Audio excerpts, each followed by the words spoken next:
Good evening, Cumbers, it's me, Kieran. You know, for a book the power comes from a fruit, this isn't a very juicy novel at all. Samantha Shannon's Priory of the Orange Tree is a standalone fantasy novel, and simply it is about four individuals that must meet up in order to defeat a united evil. And that is done, by gosh, I'm still reeling from it. That's done in one chapter.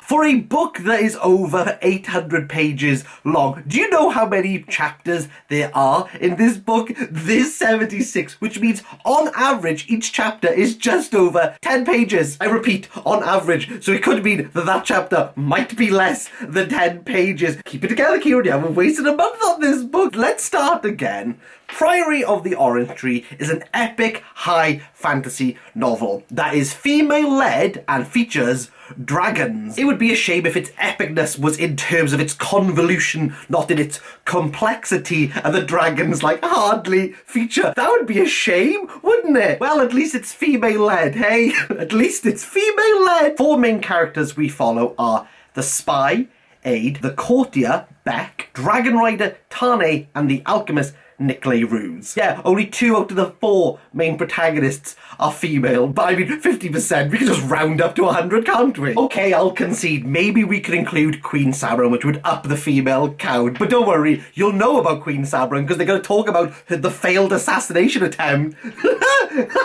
until you don't forget it anymore.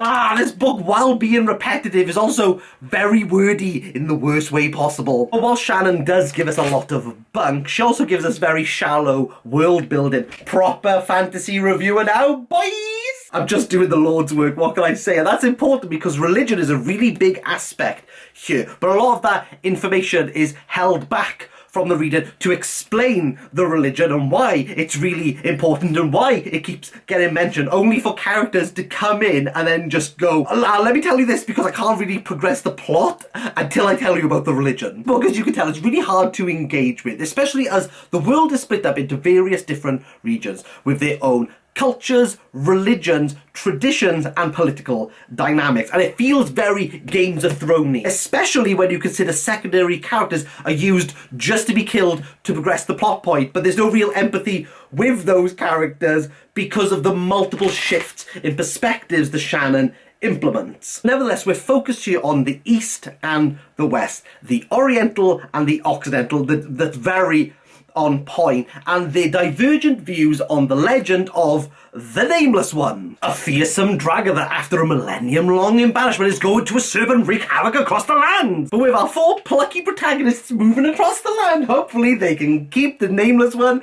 at bay, or end it in one chapter. I still can't believe that. That is such a move to make for Samantha Shannon, for me to spend 750 pages for this big climax, and she's like, oh, let's just wrap it up. Let's just wrap it up in one chapter. What's the point? Read fantasy, they said.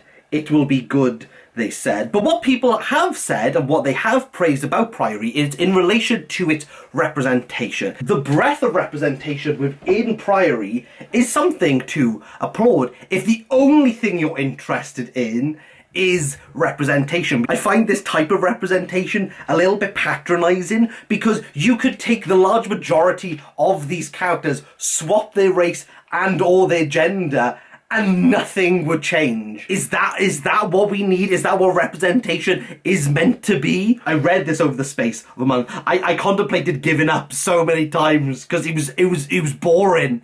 It was boring. Why do we keep moving characters? Because not all the characters progress the same. So you go, oh, wow, this sounds interesting. Oh, we're back with Brittany again. It actually saddens me to think how long I've invested in a book that was literally a 1-chapter Charlie. I can't believe it. For me, this is a 2 out of 10, and it pains me to think I've already bought the prequel.